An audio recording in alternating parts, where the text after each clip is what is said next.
이 대통령, 사북 국가폭력 첫 언급. 국가사과 이어지나.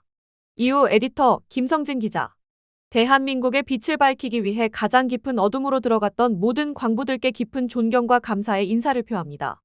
또한 사북의 아픔을 가슴에 품고 살아온 모든 분께 위로와 연대의 마음을 전합니다. 이재명 대통령은 제1회 광부의 날을 맞이한 29일 오전 페이스북 글을 통해 대한민국의 산업화를 말할 때 흔히 눈부신 성장과 도약에 주목한다. 그러나 모두가 양지의 빛을 바라볼 때 음지에서 그것을 가능케 했던 광부들의 헌신을 빼놓아선 안 될 것이라면서 경의를 표했다. 이 대통령은 석탄 발전으로 생산한 전기가 도시를 환히 밝힐 수 있도록 광부들은 곡괭이를 짊어지고 깊고도 어두운 탄광으로 들어갔다.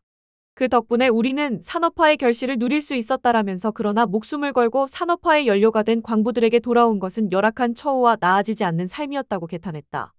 그러면서 심지어 국가는 그들의 헌신을 외면했고 그 방식은 매우 폭력적이었다면서 12.12 쿠데타로 권력을 찬탈한 전두환 신군부가 폭력으로 진압했던 1980년 4월의 사북 사건을 소환했다.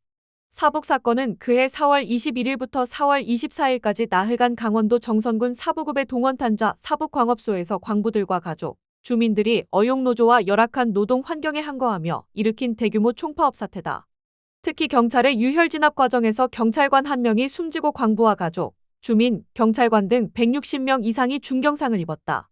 당시 전두환 계엄사령부는 사태를 진압한 뒤 합동수사단을 구성해 200여 명의 광부와 주민을 연행해 가혹한 고문과 폭행을 자행했으며 최종적으로 31명을 구속시켰다. 이 대통령은 사람다운 삶을 촉구하며 일어난 사북 광부들의 집회는 경찰의 뺑소니를 계기로 들불처럼 번졌다. 그 여파는 모두에게 잔인했다. 지난 명령을 받고 출동했던 경찰이 죽거나 다쳤으며 노조 지부장 가족은 씻을 수 없는 상처를 입었다고 회고했다. 그러면서 사건 직후 전두환의 계엄사령부는 광부와 그 가족을 포함해 200명 넘게 체포하여 고문과 가혹행위를 자행했고 끔찍한 폭력과 자백 강요로 공동체를 파괴했다고 비판했다. 이 대통령은 그 뒤로 수많은 사람의 시간이 멈췄다. 누군가는 고문 후유증에 신음하고 누군가는 죄책감과 침묵 속에 살아야 했다. 가족과 이웃을 잃은 이들은 수십 년간 자신들의 아픔을 이야기하는 것조차 두려워해야 했다며 다행스럽게도 지난해 개봉한 영화 1980 사북을 계기로 당시 사건에 참여했던 광부와 경찰, 광부와 재판관 간의 눈물 어린 화해와 악수가 이뤄지고 있다. 아픔을 극복하고 통합으로 나아가는 시민들의 회복력에 깊이 감사드린다고 했다. 이 대통령은 역사는 명과 암을 모두 기억할 때 온전해진다. 빛의 금자탑을 쌓는 과정에서 흘린 무수한 이들의 땀과 상처, 이름 없이 잊혀진 사람들의 목소리도 함께 기억할 때 우리 산업화의 역사도 온전해진다며 광부의 날이 대한민국의 산업화를 이끌었던 수많은 노동의 가치를 기리는 날이자 산업화의 과정에서 남겨진 상처와 아픔을 보듬는 날이 돼야 한다고 역설했다. 특히 이 대통령은 사북 사건은 국가가 국민의 헌신을 외면할 때 어떤 아픔이 벌어지는지를 보여주는 생생한 사례이자 민주주의가 무엇을 위해 존재하는지를 생각하게 하는 준엄한 질문이다라면서 제1회 광부의 날이 광부의 헌신에 감사하고 희생을 기억하는 날을 넘어 모든 공동체 구성원이 존중받는 민주공화국의 의미를 되새기는 날이 되길 바란다고 강조했다. 이 대통령이 발신한 민주주의에 대한 메시지는 민주 대 반민주 독재투쟁이라는 제도권의 전통적 개념 규정을 넘어서 소외된 국가 구성원들을 보듬는 행동으로까지 민주주의 개념을 적극적으로 확장하고자 하는 고민이 담겨 있는 것으로 보인다. 대통령의 이 같은 인식이 사북에서 벌어진 국가폭력 사태에 대한 국가 차원의 사과로 이어질지도 관심이다. 앞서 지난 2008년 1기 진실화해위원회는 사북 사건을 부당한 공권력 행사에 의한 인권침해 사건으로 규정하고 진실규명과 국가의 공식 사과를 권고했고 2024년 2기 진화위도 인권침해 사건으로 다시 결정하며 피해자 명예회복과 인권침해 재발 방지, 기념사업 지원 등을 재차 권고했지만 아직까지 국가 차원의 공식 사과는 이루어지지 않고 있다.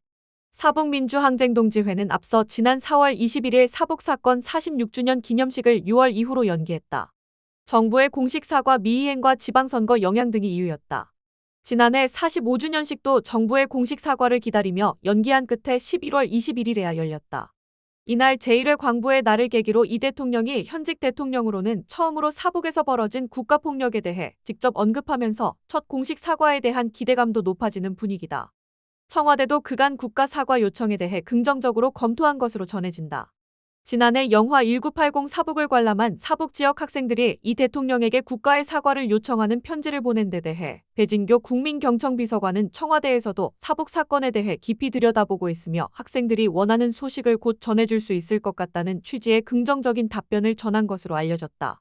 사북 사건에 대한 국가 사과 이행은 여야가 한 목소리를 내는 사안인 만큼 이 대통령이 강조해온 통합과도 맥락이 닿아 있다.